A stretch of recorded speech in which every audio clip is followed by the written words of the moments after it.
ciri Khawarij yang paling utama sekali mengkafirkan umat Islam yang lain. Ini disebut sebagai ulama ada lebih kurang 30 ciri, tapi ciri yang paling utama adalah mengkafirkan umat Islam yang lain.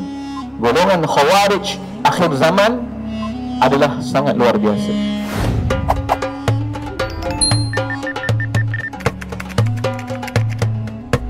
Bismillahirrahmanirrahim. Alhamdulillahi rabbil alamin. Allahumma salli ala sayyidina Muhammad abdika wa rasulika an-nabiyil ummiyyin nur wa ala alihi wa sahbihi wa barik wa sallim. Kullama dhakaraka wa dhakarahu dhakirun wa kullama ghafala an dhikrika wa dhikrihil ghafilun. Allahumma 'allimna ma yanfa'una wanfa'na bima 'allamtana wa zidna 'ilma warzuqna fahma wa faqihna fid din wa 'allimna at-ta'wil al-mubin waj'alna min 'ibadikal mukhlasin al-mukhlisin. Allahumma iftah lana kulla khair min kulli khair fi kulli khair. Amma ba'. Jadi tuan-tuan dan puan-puan yang dimuliakan oleh Allah Subhanahu wa taala, marilah kita sama-sama memulakan majlis kita pada malam yang berbahagia ini dengan bacaan Ummul Kitab dan juga 10 ayat pertama daripada surah Al-Kahfi, dengan niat semoga Allah Subhanahu wa taala mengurniakan kita akidah yang benar, niat yang benar, ilmu yang benar, amal yang benar, adab yang benar, akhlak yang benar, taubat yang benar, cinta yang benar, guru yang benar, sahabat yang benar, serta jalan agama yang benar. Dan dengan niat semoga Allah Subhanahu wa taala sentiasa meletakkan kita di dalam keafiatan yang berterusan dan pemeliharaan yang sempurna, sehinggalah moga-moga kita diwafatkan dengan sebaik-baik husnul khatimah. Al-Fatihah. A'udzu billahi minasyaitonir rajim. Bismillahirrahmanirrahim. Alhamdulillahi rabbil alamin. Ar-Rahmanir Rahim. Maliki yaumiddin. Iyyaka na'budu wa iyyaka nasta'in.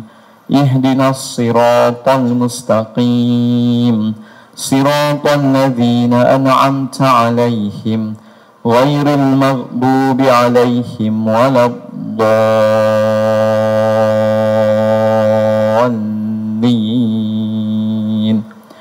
Amin. Bismillahirrahmanirrahim. Alhamdulillahilladzi anzala ala 'abdihi al-kitaba wa lam yaj'al lahu 'iwaja qayyiman liyunzira ba'san shadidan min ladun wa yubashshiral mu'minina alladhina ya'maluna as-salihati anna lahum ajran hasana makithina fihi abada wa yunzira alladhina qalu ittakhadha Allahu walada ma lahum bihi min 'ilmin wala li'abaihim kaburat kalimatan takhruju min afwahihim in yaquluna illa kadhiba fala'allaka bakhi'un nafsaka ala atharihim in lam yu'minu bihadzal hadithi asafa. Inna ja'alna ma 'alal ardi zinatan laha linabluwahum ayyuhum ahsanu 'amala wa inna laja'iluna ma 'alayha sa'idan juruza. Am hasibta anna ashabal kahfi war-raqimi kanu min ayatina 'ajaba idh awal fityatu ilal kahfi faqalu rabbana atina min ladunka rahmah wa hayyi' lana min amrina rasyada. Sadaqallahul azim. Alhamdulillah.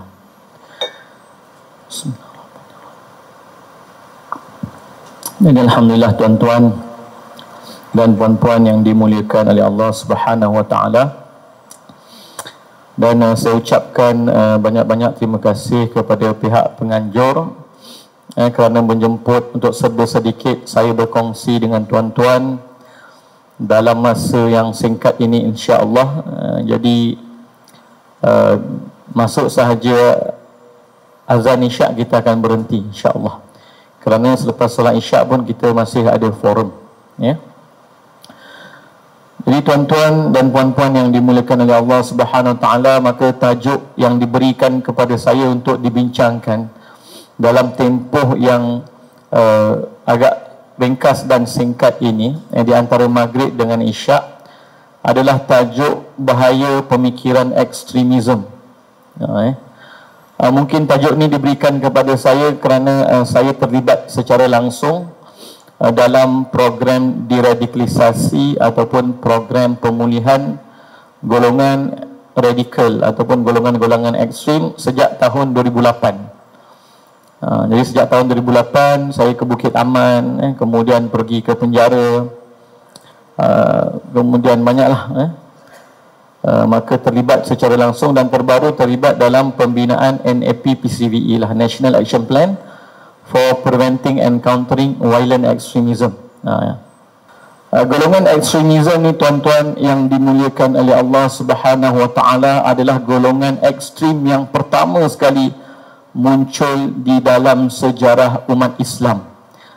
Sehingga kan ulama mengatakan bahawa awwal bid'atin fil Islam al-khawarij. Bid'ah yang pertama berlaku dalam Islam adalah bid'ah khawarij. Ianya lebih awal berbanding dengan bid'ah Syiah, walaupun jarak masanya itu sangat-sangat dekat. Bahkan sebenar-benarnya bibit sifat ekstrim ini tuan-tuan yang dimuliakan oleh Allah Subhanahu Wa Taala telah pun ada pada zaman Rasulullah sallallahu alaihi wasallam. Bahkan kalau kita lihat golongan yang membawa pemikiran ekstremisme ini biasanya orang yang disangka sebagai orang yang kuat agama. Seperti mana hadis yang sangat masyhur dalam Musnad Ahmad berkenaan dengan satu orang lelaki yang dikenali sebagai kepala Khawarij, Dzul Khuwaisirah At-Tamimi. Jadi dia ini terkenal banyak ibadat, terkenal kalau berperang berjihad itu kuat. Maka para sahabat pada satu ketika duduk bersama dengan Rasulullah sallallahu alaihi wasallam, maka para sahabat menceritakan tentang seorang lelaki dan mereka berkata, lahu ijtihadun wa nikayatun 'ala al-'adu. Wahai Rasulullah, lelaki yang hebat ini ibadatnya kuat, dan bila dia berjihad begitu kuat melawan tentera-tentera musuh. Maka Rasulullah kata, ma'araftu hadha, aku tak kenal siapa lelaki ni, kata Rasulullah. Para sahabat kata lagi, ya Rasulullah, lelaki ni hebat. Maka Rasulullah pun kata, aku tak kenal lelaki ini. Tiba-tiba lelaki tersebut memuncul. Maka para sahabat pun berkata, ya Rasulullah, hadis ni hadis hasan. Ya Rasulullah, ini lelaki yang kami sebut itu. Maka bila Rasulullah SAW tengok pada lelaki ini, maka Rasulullah kata pada wajahnya ada kesan daripada kesan syaitan. Dalam sebagian riwayat Rasulullah kata, inilah tanduk pertama daripada umatku yang aku lihat. Jadi hatta di kalangan para sahabat pun tuan-tuan yang dimuliakan oleh Allah Subhanahu Wa Taala, lelaki Khawarij ini pun dipandang hebat. Tapi Rasulullah sallallahu alaihi wasallam nak ajar pada para sahabat macam mana sifat orang ni. Maka Rasulullah sallallahu alaihi wasallam pun tanya pada dia, ansyurkallahumma, aku seru kamu dengan nama Allah, ketika kamu masuk ke majlis ini, kamu berkata tak ada orang yang lebih baik daripada aku di sini, betul tak? Jadi lelaki tersebut dalam sebahagian riwayat tak bagi salam, tapi sebahagian riwayat ada sebut lelaki itu datang bagi salam. Di hadapannya ada Rasulullah sallallahu alaihi wasallam, ada Sayyidina Abu Bakar, ada Sayyidina Umar, ada Sayyidina Ali dan para sahabat yang lain. Tetapi lelaki ni datang dan dia membisikkan pada diri dia, dalam majlis ni tak ada orang lebih baik daripada aku.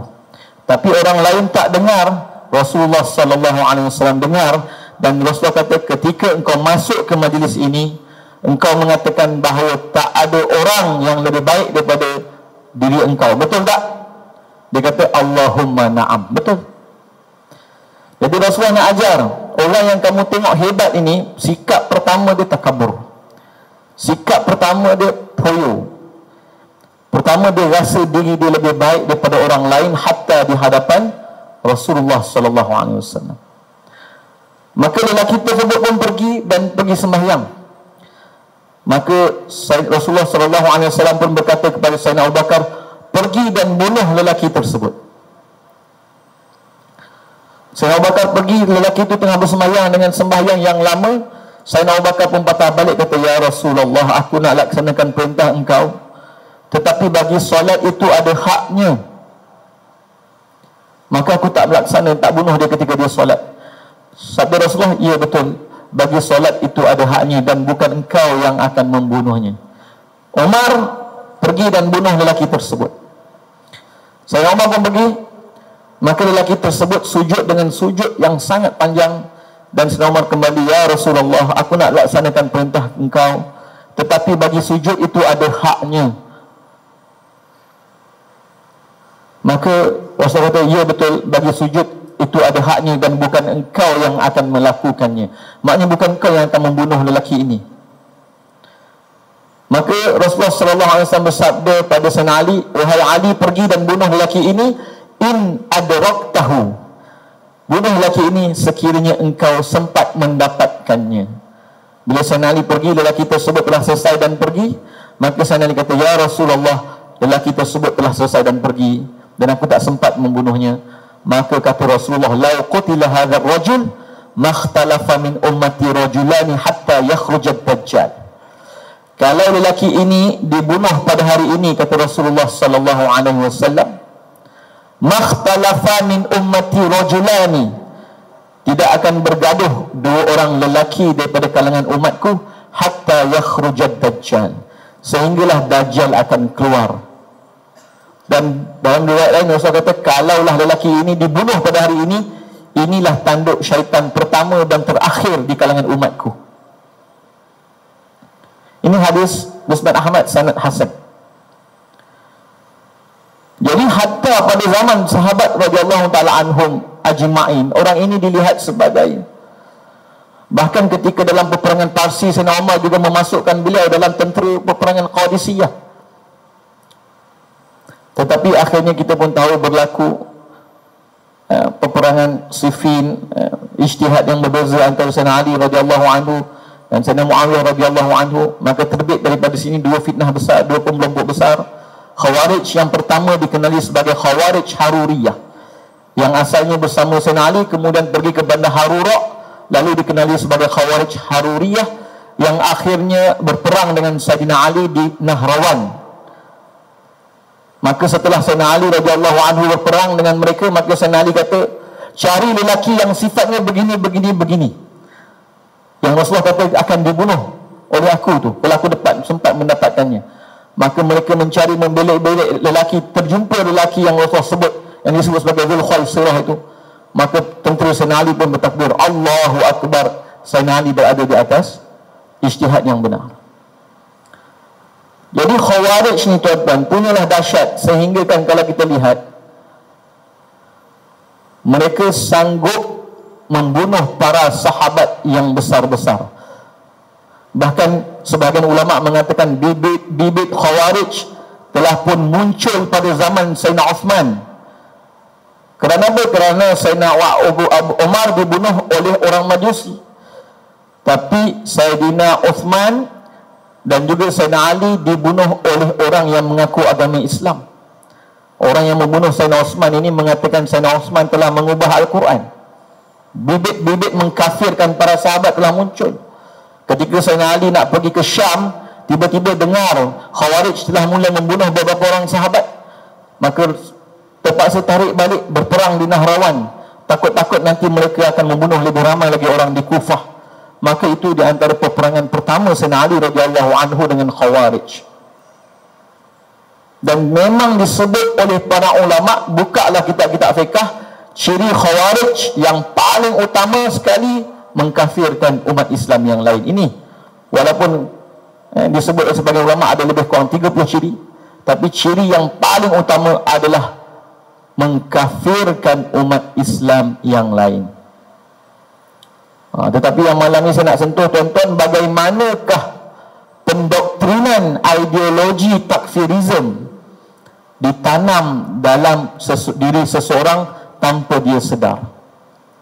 Kalau orang menanam ideologi takfiri dalam diri seseorang itu dengan jalan yang terang, senang nak difaham. Tapi tuan-tuan akan tengok cara pendoktrinan ideologi takfirism golongan Khawarij akhir zaman adalah sangat luar biasa. Sehingga kan kalau saya buat kajian, saya kata ini ilham iblis. Maaf, saya buat kajian, saya kata ini ilham iblis. Baik. Sebahagian pengkaji Islam membahagikan Khawarij kepada Khawarij awal zaman dan Khawarij akhir zaman. Dan tuan-tuan pun tahu, kita telah melihat irhabiyah ataupun terorisme di seluruh dunia dan mula melanda negara-negara umat Islam.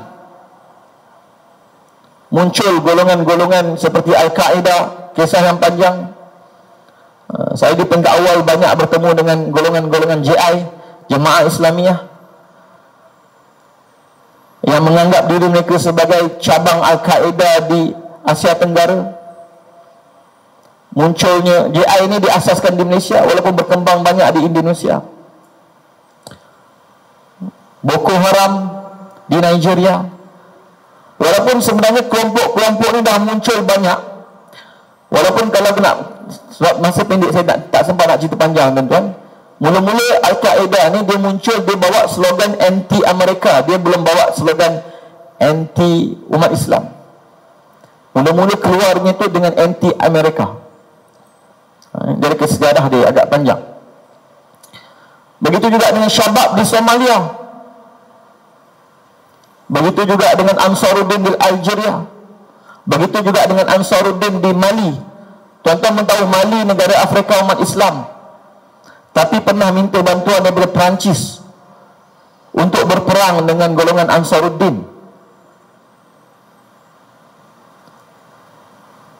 Tapi orang mula buka mata ketika munculnya ISIS. Masa tu barulah ramai buka mata. Kerana ISIS ni dia buat marketing dalam media sosial, maka ramai orang kenal. Sebelum-sebelum ini golongan-golongan ni tak pandai buat marketing dalam media sosial, ataupun media sosial belum betul-betul tersebar luas, maka ramai yang tak kenal. Tapi ulama-ulama yang mengkaji telah pun tahu munculnya golongan-golongan ini, ideologinya ideologi pengkafiran. Bahkan ketika kita muzakarah dengan golongan-golongan ekstremisme ni tuan-tuan, sebahagian mereka memandang kita ni halal darah. Dan mereka ni tuan-tuan mempunyai ciri-ciri yang sama, iaitu mereka mengambil pendekatan ketenteraan yang mereka panggil sebagai jihad qital, dan mereka menggunakan bendera atau warna hitam.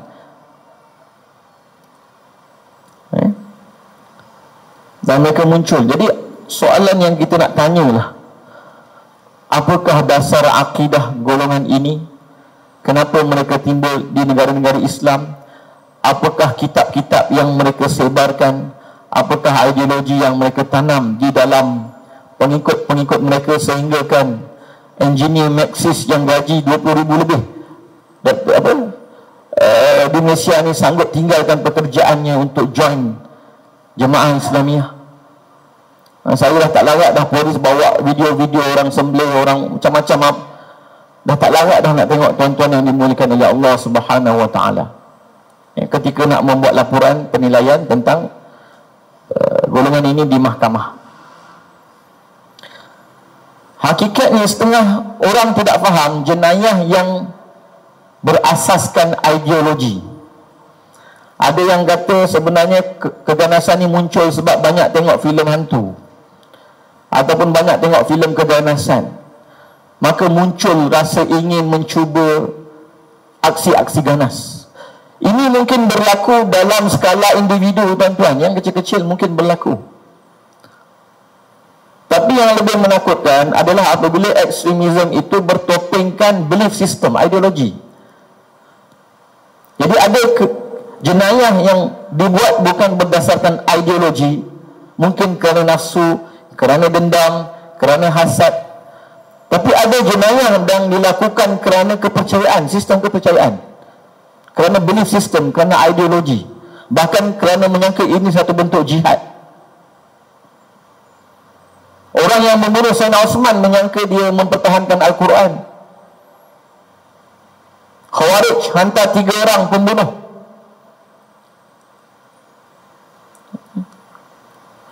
untuk membunuh para sahabat.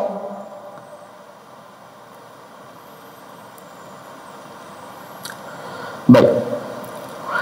Hakikatnya tuan-tuan yang dimuliakan oleh Allah Subhanahu wa taala, Rasulullah sallallahu alaihi wasallam telah pun menyebut hal ini di dalam hadisnya dalam Sahih Bukhari.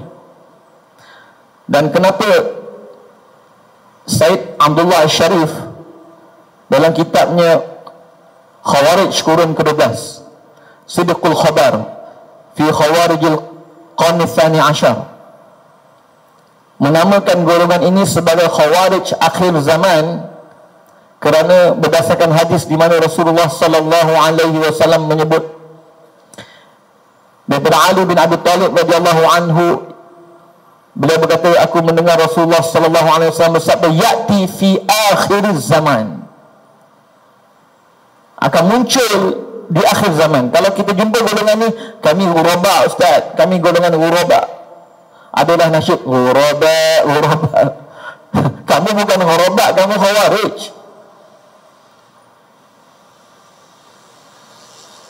Rasulullah sendiri kata akan datang di akhir zaman qaumun hudatsa'ul asnan, satu kumpulan manusia yang giginya baru nak tumbuh. Kiasan ulama kata, ada yang kata kiasan kepada mudanya umur, kebanyakan orang muda. Ada yang kata kiasan kepada mudanya ilmu, baru belajar agama, tapi dah ambil sikap ekstrim. Sufahaul ahlam, mempunyai mimpi-mimpi yang bodoh, menyangka mereka benar sedangkan di atas kebatilan, menyangka mereka mujahidin, ghuraba sedangkan mereka khawarij. Yaquluna min khairi qaulil bariyah, mereka mengucapkan perkataan-perkataan Rasulullah daripada Al-Quran dan Sunnah. Dalam sebahagian yang ini lain, la yujawizu hanajirahum, tetapi tak melepasi Al-Quran dan Sunnah itu, tak sampai, tak melepasi pangkal leher mereka. Yamruquna minal Islam kama yamruqus sahmu minar ramiyah, terkeluar daripada Islam yang lurus seperti panah terkeluar daripada busurnya. Kiasan kepada beberapa perkara. Pertama, halusnya, cepatnya dan susahnya nak bertaubat. La yujawizu imanuhum hanajirahum, iman mereka tak melepasi pangkal leher mereka. Kata Rasulullah, bahkan dalam sebagian riwayat, yaqtuluna ahlal Islam wa yad'una ubadatal awthan, membunuh orang-orang Islam tetapi meninggalkan penyembah berhala. Fa aina ma laqitumuhum, di mana kamu menjumpai mereka, kata Rasulullah, faqtuluhum, perangilah mereka. Fa inna qatlahum ajrun liman qatalahum yaumal qiyamah, sesungguhnya memerangi mereka itu terdapat pahala bagi orang yang memerangi mereka pada hari kiamat. Jadi bila Rasulullah kata faqtuluhum, maknanya kamu akan berperang dengan mereka, ini golongan khawarij, kerana mereka akan mengangkat senjata terhadap umat-umat Islam. Maka fenomena yang kita lihat ini tuan-tuan, bukanlah fenomena yang memang tak diberitahu oleh Rasulullah. Ulama kata Rasulullah dah bagi tahu segala fitnah yang akan berlaku, apakah ubatnya, apakah jalan keluarnya. Jadi sepatutnya bila muncul perkara-perkara fitnah sebegini, maka bukan kita terpesona. Ada orang yang terpesona, pergi menyeru pula orang-orang supaya pergi berjihad di negara Syria dan juga Iraq. Israel kat sebelah tu tak pergi jihad pula. Ada satu orang syekh dekat Algeria, dekat Tunisia, Syekh Wahabi. Oh, umat Melayu, umat tu muda-muda Islam pergi ke Syria berjihad. Maka Syekh Ahli Sunnah wal Jamaah kata tidak ada jihad, itu fitnah berlaku sesama umat Islam. Nasib baik moderator perancangan TV tu bijak. Dia kata pada Syekh Wahabi tu, dia kata, Syekh, kau ada berapa orang anak lelaki? Aku ada 4 orang. Jom kita beli tiket, kita hantar dia ke Syria berjihad. Anak aku ni ada urusan, ada apa semua. Oh, anak orang pandai semua pergi jihad, anak sendiri banyak urusan.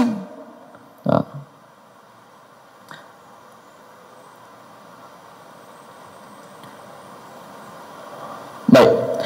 Jadi sebenar-benarnya tuan-tuan yang dimuliakan oleh Allah Subhanahu wa taala, ulama kita telah pun memberi tahu kepada kita tentang golongan ini, bukan golongan yang ulama kita tak kenal. Pada tahun 2010 lagi, Al-Azhar telah pun membuat satu simposium ulama-ulama akidah dan pemikiran Islam dan falsafah di Al-Azhar, membuat satu simposium yang bertajuk Al-Wahabiyah Khatarun alal Islami wal Alam. Wahabi itu adalah satu ancaman terhadap dunia Islam dan alam. Ini tahun bila tuan-tuan? Sebelum berlaku krisis Syria, ulama Al-Azhar telah memberitahu kepada umat Islam, hati-hati dengan golongan ini. Ini sebelum munculnya ISIS, ini sebelum berlakunya krisis Syria. Tapi ulama-ulama Azhar dah nampak dah perkara ini akan muncul. Maka mereka dah buat dah Al-Wahabiyah Khatarun alal Islami wal Alam. Wahabi ni satu ancaman bahaya kepada Islam dan alam. Maka sebab saya mengkaji ini daripada awal lagi, daripada 1998 lagi, maka kita menuruti perbincangan ini, terjumpa simposium ini, lalu sekali terjemahkan panjang, tetapi kita nak ringkaskan saja. Kita ambil lah petikan berita ini, apa kata para ulama Al-Azhar. Maka para ulama Al-Azhar dan pakar-pakar dalam bidang kajian gerakan-gerakan Islam menegaskan bahawa sesungguhnya Wahabiyah adalah merupakan satu pemikiran, fahaman dan gerakan musuh yang paling berbahaya bagi umat Islam dan dunia, dan ia tidak kurang bahayanya berbanding gerakan Zionis. Ada 3 gerakan yang siapa yang nak mengkaji tentang masalah dunia kena tahu. Wahabism daripada umat Islam, Zionism daripada Yahudi, Freemason daripada Nasrani. 3 golongan ini tuan-tuan. Inilah 3 golongan fitnah paling besar dalam dunia ini. Bukan saya kata, ulama Al-Azhar yang telah pun mengatakan bahawa tidak kurang bahaya daripada Zionism. Kerana apa? Kerana ia menyebarkan pemikiran-pemikiran dan sikap serta tindak tanduk yang bengis, bersifat teroris, perasaan benci, serta sikap mudah mengkafirkan mana-mana pihak yang bertentangan pendapat dengan mereka. Jadi kalau kita tengok sejarah daripada kemunculan Wahabi, kemunculan Al-Qaeda, kemunculan New Khawarij ini, ulama Al-Azhar dah melihat dah pemikiran mengkafirkan umat Islam ni akan membawa kepada bencana yang besar. Banyaklah ahli-ahli, tapi saya tak sempat nak membacanya sebab kita nak tengok kepada bentuk pemikirannya. Baik. Ini nasab Arab ni. Bahkan tahun 2013 Parlimen Eropah pun dah keluarkan tuan-tuan. Jadi bila Parlimen Eropah, maksudnya nak kata apa? Al-Azhar mendahului mereka. Tapi orang barat pun buat kajian. Maka tengok ni, European Parliament mengeluarkan laporan The Involvement of Salafism Wahhabism in the Support and Supply of Arms to Rebel Groups Around the World. Ni dah keluar dah tahun 2013. Sebab tu tuan-tuan nak faham kenapa bila Parlimen Eropah buat statement, kemudian Jerman, UK, kemudian Muktamar Saishan pada 2016, kemudian kenapa negara tertentu buat Mekah Charter, Muktamar Mekah, kemudian mereka mengisytiharkan menolak fahaman Wahabi daripada negara mereka. Kenapa? Kerana tekanan-tekanan antarabangsa tuan-tuan yang dimuliakan oleh Allah SWT telah mengkaji dan membuktikan golongan ini, fahaman ini akan membawa kepada munculnya golongan teroris. Tapi hari ini mereka kata kamilah yang membawa kesederhanaan. Oh ya, subhanallah. Baik. Ini juga macam mana golongan ini mengembangkan pemikiran-pemikirannya. Dan pada ketika ISIS 2014 mengisytiharkan diri mereka sebagai negara Islam dan mula menyeru umat Islam supaya berhijrah, ada 3 golongan Khawarij mengikut kajian saya yang membawa konsep hijrah, wajib hijrah. Pertama, Khawarij Az-Zariqah. Itu Khawarij zaman awal yang berperang dengan Khilafah Umayyah di akhir zaman Khilafah Umayyah. Ketika Khilafah Umayyah berperang dengan Khawarij Az-Zariqah, mereka memenggal kepala-kepala Khawarij Az-Zariqah, lalu dipacak di tangga-tangga Masjid Umawi di Damsyik. Lalu Abu Sa'id Al-Khudri lalu dan tengok kepala-kepala ini, maka mereka kata Abu Sa'id Al-Khudri, kilabun nar, kilabun nar, kilabun nar, anjing-anjing neraka, anjing-anjing neraka, anjing-anjing neraka. Walaupun Khilafah Umayyah banyak kontroversi, tapi para sahabat tak mengambil pendekatan Khawarij. Dan bila mereka berperang dengan golongan Khawarij, dan kepala-kepala Khawarij dipacakkan di Masjid Umawi, mereka tak kata Allah kesiannya. Bahkan mereka kata ini anjing-anjing neraka, anjing-anjing neraka. Antara Khawarij paling ekstrim Az-Zariqah, menggunakan konsep wajib berhijrah. Begitu juga dengan golongan Wahabi. Ketika mereka mula membuat perjanjian antara Muhammad bin Saud dengan Muhammad bin Abdul Wahab, mereka mula mengisytiharkan wajib berhijrah ke Dar'iyah. Sehingga abang kepada Muhammad bin Abdul Wahab, Syekh Sulaiman bin Abdul Wahab, membantah wajibnya hijrah ke Dar'iyah. Begitu juga dengan ISIS. Apabila mereka mengisytiharkan pada 2014 mereka itu adalah negara Islam kembali, khilafah kembali di atas muka bumi, mereka mewajibkan orang-orang untuk berhijrah. Jadi kalau ikut kajian saya, ada 3 golongan Khawarij. Ada 3 golongan Khawarij yang menggunakan konsep wajib hijrah, yaitu Az-Zariqah, Wahabiyah, dan ISIS. Maaf. Baik. Maka alhamdulillah kita punya Majlis Muzakarah Fatwa Kebangsaan dengan secara jelasnya menyatakan bahawa tidak ada jihad di Syria dan Iraq, dan dengan secara jelas Muzakarah Fatwa mengatakan bahawa golongan ini adalah golongan yang disebut sebagai Salafi Jihadi, yang ambil masa juga kalau nak terangkan apa yang dimaksudkan dengan Salafi Jihadi. Saya buat ringkas sahaja tuan-tuan yang dimuliakan oleh Allah SWT. Baik. Maka pengkaji-pengkaji berkenaan dengan gerakan Salafi Jihadi ini membahagikan golongan Salafism ataupun Wahabism kepada apa yang mereka panggil sebagai Salafi Ilmi dan juga Salafi Jihadi. Ini disebut oleh Syekh Al-Baji, pengasas kepada Darul Hadis Zaitunah, dan juga disebut juga oleh kajian di Singapura, dan kita pun ada sebut tentang Salafi Jihadi dalam fatwa Muzakarah Fatwa Kebangsaan kita. Bahkan Imam bekas Masjidil Haram, Syekh Adil Kalbani, bekas imam di Masjidil Haram, ini dulu waktu saya mengkaji Wahabi, ini ekstrim orang ini kan. Dia kata kat Sufi, wa malam yukafir haula'i fahuwa kafir.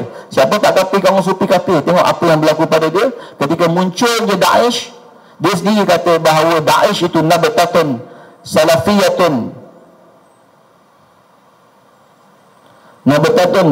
salafiyatun, haqiqatan yajibu an nuwajihaha bikulli syafafiyatin. Dia kata Daesh, ISIS adalah tumbuhan daripada ideologi Salafi secara hakikat, yang wajib kita bersikap transparan terhadap hakikat ini. Dia sebut mana akhirnya dipecat. Singapura pun buat kajian yang sama. Bahkan Singapura kata antara Salafi dengan Salafism, dengan tu Salafi ideologis ni, Salafi ilmi dengan Salafi jihadi ni, they are porous. Orang Salafi ilmi kejap-kejap boleh jadi Salafi jihadi, Salafi jihadi kejap-kejap boleh jadi Salafi ilmi. Salafi ilmi ni bermain dengan teori, konsep. Salafi jihadi terus anggap senjata, tuan-tuan yang dimuliakan oleh Allah Subhanahu Wa Taala. Baik. Jadi kajian peringkat antarabangsa semua dah sebut, Jerman dah sebut. Saya kerana masa yang agak suntuk, kita Bahkan Dato' Ayub pun dah sebut Salafi Jihadi dan sebagainya. Bahkan kajian daripada Yusof Ishak Institute pun sebut juga.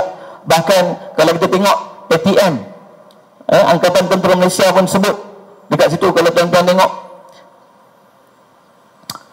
mereka adalah pengikut Salafi Wahabi atau lebih dikenali sebagai golongan Neo-Wahabi atau Wahabi baru. Ini bukan saya sebut, tuan-tuan, Angkatan Tentera Malaysia. Saya ada PDF ni, siapa nak saya boleh bagi nanti insya-Allah. Jadi yang saya fokuskan pada malam ini sebenarnya yang ini. Sebab tajuk kita ekstremisme. Jadi kalau orang tanya bagaimana fahaman ekstremisme ni, seseorang itu dijadikan sikap ekstremisme ni, ini yang agak sukar.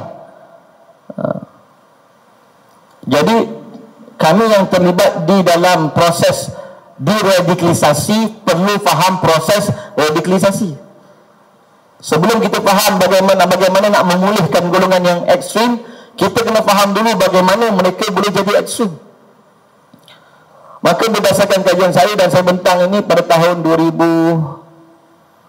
kalau tak salah saya 2015, di pusat polis di Ceras tu, ASEAN tu. Dan lepas saya bentang tu, satu orang polis datang jumpa saya, "Ustaz, saya nak tambah lagi satu konsep, walak dan barok." Jadi kalau tuan-tuan tengok proses ekstremisme ini, dia berlaku 5 peringkat. Pertama, peringkat tabdi'. Bagaimanakah seseorang itu nak dijadikan golongan yang ekstrim? Kita kata tadi, asas ekstrim takfiri. Tapi sebelum seseorang itu dibiasakan dengan takfiri, dia akan dididik dengan suka membid'ah orang terlebih dahulu. Ini juga yang dicerita oleh Dato' Ayub Khan kepada saya apabila mereka mengkaji golongan JI. Abu Bakar Bashir ketika mula-mula datang, mereka dah hantar SB melihat. Mula-mula laporan mengatakan, oh, golongan ni isu-isu khilafiyah, isu-isu bid'ah. Tapi daripada itulah akhirnya lahirnya JI. Kenapa tuan-tuan? Kerana sebab tu saya ada karang buku khas berkenaan dengan tajuk ini pada tahun 2013. Kenapa? Kerana sebelum seseorang itu dilatih mengkafirkan orang lain, berdasarkan kajian kita, orang itu akan dilatih membid'ahkan orang dulu. Kalau nak kafirkan orang terus, berat, rasa berat nak kafirkan orang terus. Belajar bid'ahkan orang dulu. Bila dah dididik dengan bid'ahkan orang, ada profesor, sahabat saya juga, doktor, saya tak nak sebutlah nama, dia kata ada orang ajak jiran dia nak pergi tahlil, jom kita buat tahlil. Minta maaf Syekh, anak tak nak join buat dosa besar. Anak tak nak join buat dosa besar. Jadi setelah dilatih dengan golongan membid'ahkan orang, barulah nanti diselipkan nanti konsep mengkafirkan orang. Maka sampai ke tahap ini akan mula jadi ekstrim. Inilah 2 peringkat Salafi ilmi, Wahabi ilmi, yang belum angkat senjata tetapi secara ideologinya telah menjadi ekstrim. Senang dia bid'ahkan orang, senang dia kafirkan orang. Kita akan tengok nanti sedikit perbezaan antara Khawarij awal zaman dengan Khawarij akhir zaman dalam bab masalah mengkafirkan. Baik. Kemudian setelah mengkafirkan barulah istihlal, barulah menghalalkan darah orang lain. Kemudian al-wala' wal-bara', kena berlepas diri. Kita walak dengan bara' ni walak pada Allah dan Rasul. Itu walak yang mutlak. Tapi bagi mereka walak mutlak pada jemaah mereka. Orang lain semua dah kufur. Maka walak dan bara' ni telah menanam rasa ta'asub yang melampau dalam diri golongan ini, dan barulah mereka akan pergi kepada jihad dan istishhad. Jadi banggalah mereka beratur nak ambil nama untuk buat amaliyah istishhadiyah. Bahkan ketika ada satu orang yang dibawa balik daripada Iraq, wanita, antara isu yang saya terpaksa berdebat dengan dia ataupun nak polishkan, nak bersihkan balik pemikiran dia, dia kata suami saya mati syahid. Saya kata tak, suami kamu Khawarij. Terpaksa terangkan. Nak ijtihad jihad, pertama tak boleh ijtihad jihad terhadap Darul Islam. Apa tu Darul Islam? Ada 4 definisi ulama, terang. Ya, baik. Jadi ini yang nak diterangkan dekat malam ni. Ni dia. Bagaimana pemikiran mengkafirkan orang lain ini ditanam? Jangan terkejut kalau ia ditanam melalui konsep tauhid. Pelik tu tuan-tuan. Konsep tauhid natijahnya takfiri. Kerana apa? Kerana ia bukan perkara baru. Ia adalah sejarah yang dibuat oleh Muhammad bin Abdul Wahab sendiri, pengasas Wahabi. Beliau sendiri telah membuat dakwaan bahawa syirik telah mula kembali ke Mekah dan Madinah. Sebab itu mereka menghalalkan untuk mereka menyerang, membunuh, mengepung orang-orang hatta di Mekah dan Madinah. Sedangkan bumi Mekah dan Madinah masih lagi dipenuhi dengan ulama 4 mazhab. Bagaimanakah mereka nak mendakwa datangnya kekufuran ke Mekah dan Madinah?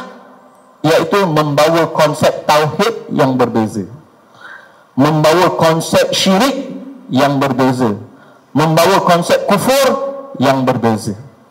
Dengan konsep inilah baru mereka boleh mendakwa, boleh menghalalkan diri mereka menyerang dan membunuh umat Islam di Mekah dan Madinah dan seluruh kawasan itu.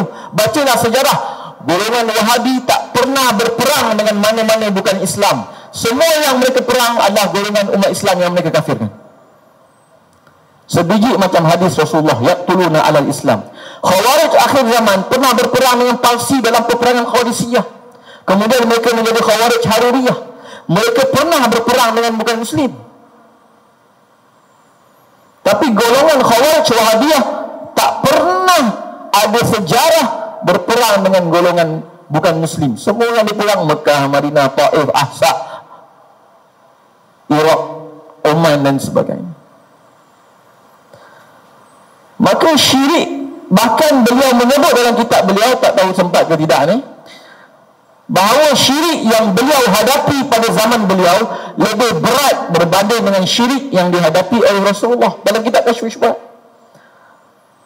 syirik yang beliau hadapi lebih berat daripada syirik yang dihadapi oleh Rasulullah SAW. Hebatnya beliau ni. Sebab tu ulama kata hal nabi hatta ja'a bitauhid. Muhammad bin Abdul Wahab ni nabi ke sehingga kan dia dakwa dia yang membawa tauhid, dan kemudian membawa orang lain tak bertauhid. Jadi tanpa membuang masa, mereka membawa konsep tauhid 3, dan dengan tauhid 3, kalau golongan-golongan ISIS mereka tambah lagi tauhid hakimiyah. Dengan tauhid 3 panjang nak cerita tapi tak sempat juga malam ni secara detail. Dengan tauhid uluhiyah mereka mengkafirkan umat Islam yang bertawasul, bertabaruk. Dengan tauhid asma wa sifat mereka mengkafirkan Asy'ariyah yang tak menerima konsep makna zahir pada ayat-ayat mutasyabihat. Dan pada pemimpin yang tak melaksanakan hukum Islam mereka kata kafir. Itu tauhid hakimiyah. Tauhid hakimiyah ni ada dibawa oleh ISIS, tapi golongan Wahabi tak bawa tauhid hakimiyah. Mereka hanya bawa konsep tauhid 3. Tapi dengan memperkenalkan tauhid 3 serangkai ini, dengan konsep tauhid inilah mereka boleh mendakwa orang lain tak bertauhid, yang mana natijahnya akan mendakwa orang lain kafir. Jadi mereka menyeru orang, membawa manusia kepada pemikiran takfirism bukan melalui konsep kufur, tapi dengan menggunakan konsep tauhid jenis baru. Natijah belajar tauhid jenis itu akan mendakwa orang lain tak bertauhid, lalu natijahnya akan membawa kepada takfirism. Itu yang kita kata penipuan yang sangat licik. Konsep takfirism itu dibawa dalam bentuk konsep tauhid yang direka. Sebab itu tauhid 3 ni berbahaya kalau kita faham implikasi dia sampai ke hujung. Kerana at the end, orang yang tak ikut gaya tauhid mereka tak bertauhid. Oh, golongan Asy'ariyah tak ada tauhid asma wa sifat. Golongan Sufi bertawasul, bertabaruk, tak ada tauhid uluhiyah. Tapi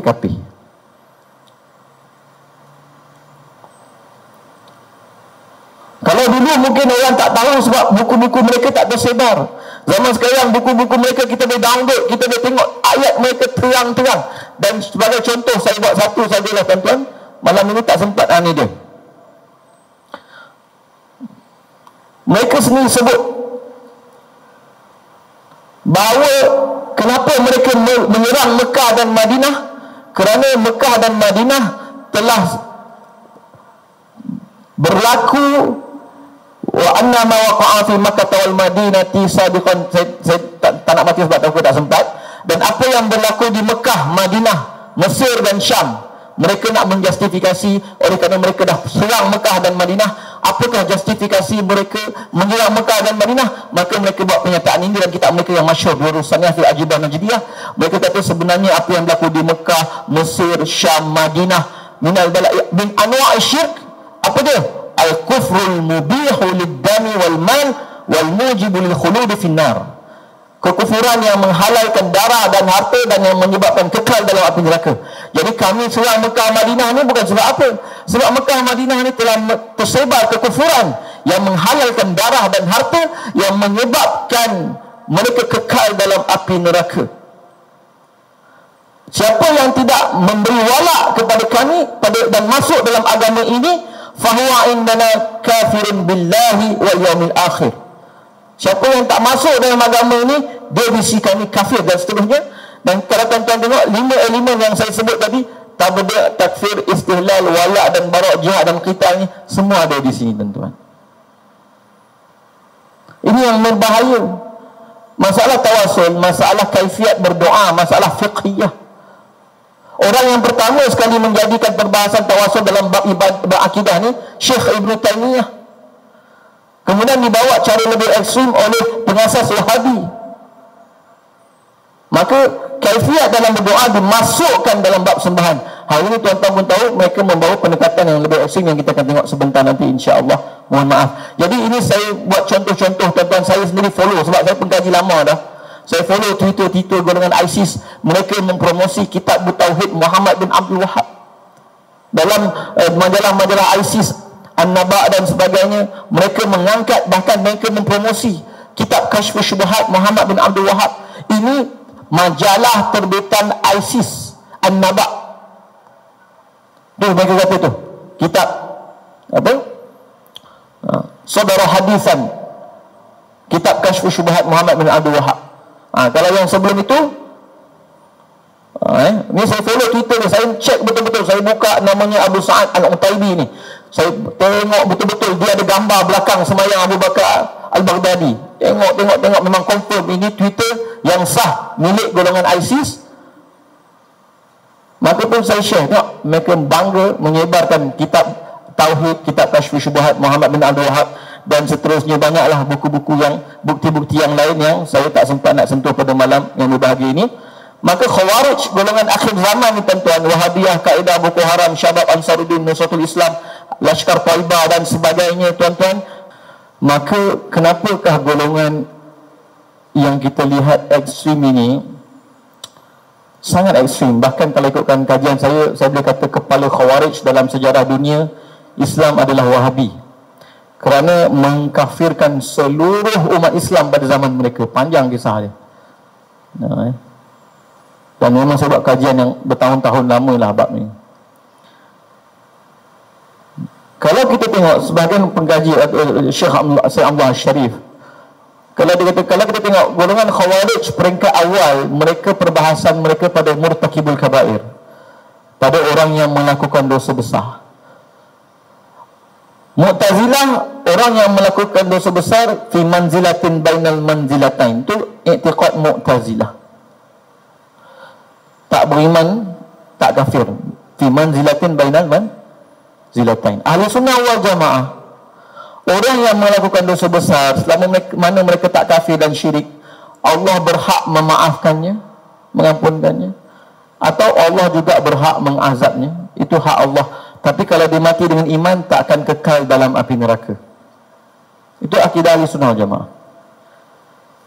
Golongan Khawarij, siapa yang melakukan dosa besar kafir, lagi ekstrim daripada Mu'tazilah. Tapi golongan Khawarij awal zaman mengkafirkan pelaku dosa besar. Mereka bukan mengkafirkan perkara-perkara khilafiyah. Mereka bukan mengkafirkan perkara-perkara sunat. Mereka bukan mengkafirkan perkara yang diterima 4 madhab muktabar Islam. Berbeza dengan Khawarij akhir zaman yang mengkafirkan umat Islam kerana perkara-perkara khilafiyah ataupun kerana memperbanyakkan amalan-amalan sunat, ataupun bahkan perkara-perkara yang disepakati, disyariatkan di sisi empat madhab pun mereka kafirkan. Jadi sebab tu kata Syed Syarif Abdullah Syarif kata, sebab tu Wahabi ataupun golongan Khawarij kurun ke-12 yang muncul itu golongan Wahabiyah lebih ekstrim daripada golongan Khawarij awal zaman, kerana mereka mengkafirkan perkara-perkara khilafiyah. Bahkan ini yang saya ambil contoh yang memang depan mata kita, tuan-tuan. Perkara-perkara khilafiyah baru-baru ni semua orang tahu. Ada yang share, yang satu orang Syria, dia nampak lambang capal dekat dalam satu masjid, dia kata berhala dah ada dalam masjid. Lambang capal jadi berhala. Kalau saya ingat di almarhum Dr. Muhammad Osman Al-Muhammadi, dia kata golongan ini telah menggunakan istilah kuburiyun, satu istilah yang sangat baru untuk menghukum umat Islam yang lain dengan kekafiran. Mereka kata mereka ni penyembah-penyembah kubur, istilah kuburiyun. Bahkan ada satu fatwa yang saya baca tentang pondok-pondok yang buat borang untuk tahlil dengan upah. Fatwa tu kata apa? Ini seperti surat pengampunan dosa oleh gereja pada zaman gelap Eropah dulu. Sedangkan kalau kita faham, mengambil upah bagi ibadat sunat bukannya jadi dosa, tuan-tuan. Kalau kita jadi imam, kita ambil allowance jadi imam, apa hukum solat kita? Sah ke? Memang sah. Yang bertukar ialah status daripada sunat muakkad menjadi fardu ain, kerana telah mengambil upah sebagai imam. Begitu juga mendoakan, menghadiahkan pahala ibadah kepada orang yang telah meninggal dunia, hukumnya sunat. Tapi bila kita ambil upah, maka hukumnya jadi wajib. Ini disebut dalam kitab Fiqh mazhab Syafi'i, Fathul Mu'in pun ada sebut.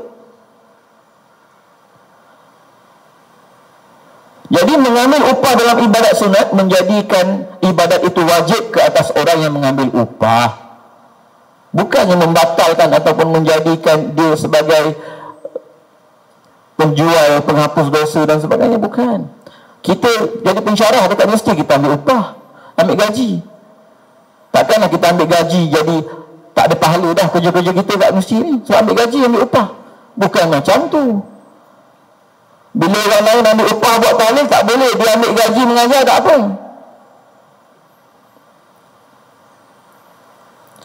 Ekstrim. Kemudian dituduh pula amalan tahlil ni sebagai warisan amalan Hindu. Kemudian dikatakan alat tasbih ni menyerupai Buddha. Saya tahu satu orang dulu nama Syekh Aiman, antara orang yang bertanggungjawab mengekstrimkan banyak lepasan UIA.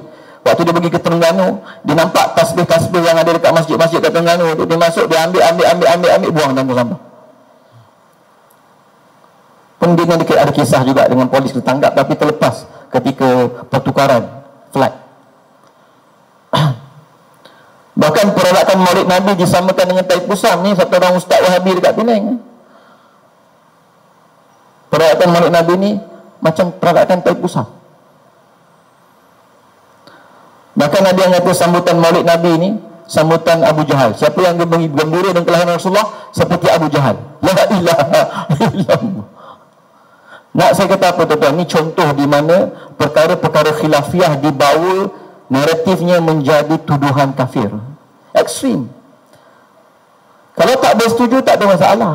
Tapi inilah bibit-bibit ekstrim. Sebab tu yang kita kata tadi, walaupun sifat ekstrim ni akar dia pengkafiran, tapi dia punya baja dia pembidaahan. Tabligh, suka bid'ah orang ni. Ni baja kepada kafir mengkafir. Bila dah sampai tahap kafir mengkafir, itulah dengan suami pun nak minta cerai. Sebab apa? Suami geng syirik. Saya nak kahwin dengan golongan sunnah. Ekstrim. Ada yang tak nak, jangan ada surah Yasin dalam rumah. Ini sahabat saya dekat fakultis ni cerita. Mak mertua pada adiknya buat isytihar, jangan ada surah Yasin dalam rumah, bid'ah. Mereka membawa perkara khilafiyah kepada ekstrim. Jadi ini baja kepada sifat-sifat ekstrim. Sebab itulah kenapa kita Ahli Sunnah wal Jamaah terpaksa membincangkan bid'ah-bid'ah konsep-konsep bid'ah, isu-isu khilafiyah, bukan sebab kita nak membangkitkan perkara-perkara khilafiyah, tetapi tak nak jadikan perkara khilafiyah yang telah dibawa oleh golongan ini sebagai baja kepada kafir mengkafir. Seperti mana yang tuan-tuan boleh tengok ini. Ini contoh sedikit, saya himpun sebahagian-sebahagiannya. Burdah Barzanji, dia kata penuh dengan kalam syirik. Bukan orang lain, ustaz kat Malaysia ni tuan-tuan. Jadi kalau tak bersetuju, tak apa, tak ada masalah, perkara sunat sahaja, perkara khilafiyah sahaja. Tapi bila membawa naratif seolah-olah kafir syirik, ini yang akan membawa kepada sifat ekstremisme. Dan tuan-tuan yang dimuliakan Allah, saya tutup di sini sajalah. Kemudian kesan dan sikap ekstrim ni, umat Islam bergaduh, umat Islam bincang. Sampai sekarang duk bincang lagi bab kunut. Allah. Kemudian kemusnahan negara Islam, imej Islam, gejala Islamfobia. Kalau tak kerana golongan ekstrim ni, memang orang akan mengenal Islam dengan secantik-cantik rupa. Yang betul-betul merosakkan rupa Islam ni golongan-golongan Wahabi, kita panggil Neo Wahabi atau Neo Khawarij, ataupun geng-geng ISIS, Al-Qaeda, Boko Haram, Ansaruddin dan semuanya. Inilah yang benar-benar merosakkan imej Islam di mata dunia, tuan-tuan yang dimuliakan oleh Allah Subhanahu Wa Taala, sehingga munculnya Islamfobia dan membuka peluang kepada musuh untuk merosak-rosakkan imej Islam. Sini kisah yang panjang, ya. Tapi alhamdulillah sebahagian mereka sedar, tapi sebahagian mereka mengambil peluang untuk memburukkan imej Islam. Dan setakat ini sahajalah, mohon maaf di atas sedikit ketergopohan dalam membentangkan tajuk yang ini agak serius ini dalam masa yang agak singkat. Moga-moga sekurang-kurangnya memberi manfaat dan kefahaman, dan pada para pelajar dan mahasiswa, antum sangat layak untuk mengkaji dan memahami bagaimanakah kesalahfahaman dalam agama ataupun bagaimana bid'ah boleh membawa kepada terorisme dan ekstremisme. Golongan ini sebenarnya adalah ahli-ahli bid'ah, Khawarij, dan ada bid'ah-bid'ah yang lain. Moga Allah pelihara kita. Assalamualaikum. Saya sudahi dengan tasbih kafarah dan salatu ala subhanallah bihamdi, subhanakallahumma bihamdika asyhadu an la ilaha illa anta astaghfiruka wa atubu ilaik. Bismillahirrahmanirrahim. Wal 'asri innal insana lafi khusr illa alladziina aamanu wa 'amilus salihati wa tawassaw bil haqqi wa tawassaw bis sabr. Assalamualaikum warahmatullahi taala wabarakatuh.